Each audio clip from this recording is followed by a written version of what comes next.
Break के बाद आपका स्वागत है और अब बात करते हैं कमोडिटी और करेंसी मार्केट्स की। फेड के फैसले के बाद क्रूड में कमजोरी के बाद रिकवरी जारी है और फिलहाल ब्रेंट क्रूड $54 के करीब ट्रेड कर रहा है। जहां सोना 3% से ज्यादा फिसला है, वहीं डॉलर में जोरदार मजबूती देखी गई है। कमोडिटी और करेंसी मार्केट्स में आज क्या रणनीति हो, इस पर बातचीत करने के लिए हमारे साथ जुड़ रहे हैं एंजल ब्रोकिंग के अनुज गुप्ता। अनुज, हाय, गुड मॉर्निंग।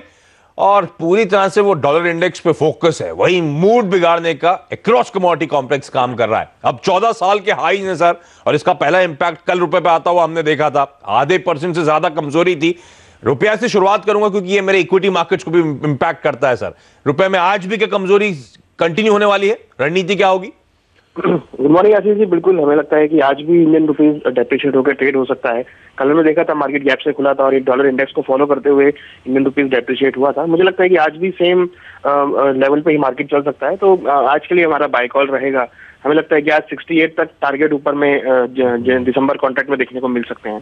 बाय कॉल मतलब कि रुपया और कमजोर होगा, यानी कि यहां से और कमजोरी, और 68 तक के टारगेट्स के लिए रुपए में अप्रोच किया जा सकता है। अच्छा, इसके अलावा सर ये जो सोना कमजोर हो रहा है, डॉलर इंडेक्स में मजबूती के चलते क्या और कमजोरी देखने को मिलेगी? आज भी क्या बेचने की सलाह होगी?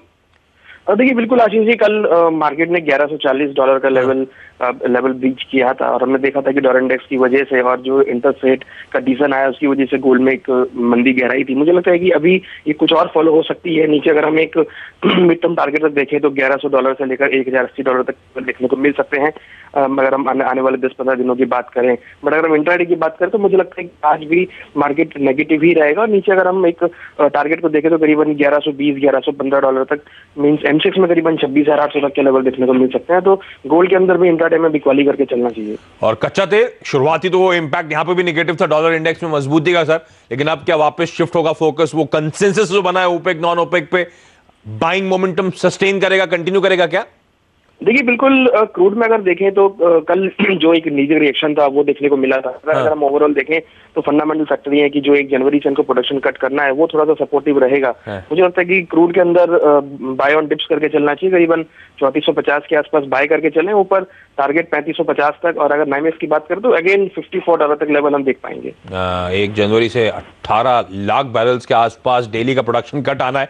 अच्छा अनुज, जाते हैं तो एक बात बताएं, कितना वाकई आप मानते हैं प्रोडक्शन कट होगा? क्योंकि जब ओपेक ने सहमति बनाई थी तो सब ग्लोबली कमोडिटी एनालिस्ट चिंतित थे कि ऐसा होने तो वाला नहीं, सहमति बनेगी नहीं। अब ओपेक भी भरोसा हो रहा है और नॉन ओपेक की सहमति भी भरोसा होने लगा क्या कि वाकई प्रोडक्शन कट होने वाला 1 जनवरी से?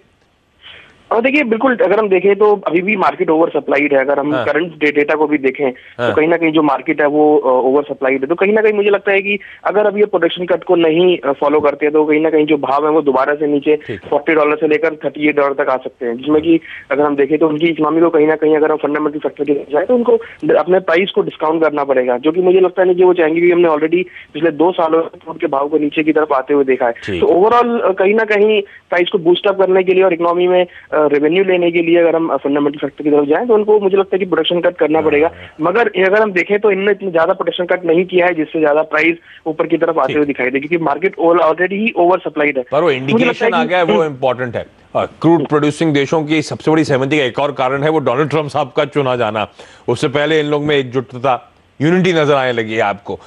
चलिए अनुज जी, धन्यवाद। और सोने में बिकवाली करने की सलाह 26,900 के टारगेट्स के लिए। कच्चे तेल में आज खरीदारी करने के मौके होंगे। 3550 के लेवल्स की तरह रुपया आज ट्रेड में फिर कमजोर हो सकता है। रुपया खरीदें 68 के लक्ष्य के लिए। यहां पे एक छोटा सा ब्रेक के बाद एक क्विक मार्केट चेक।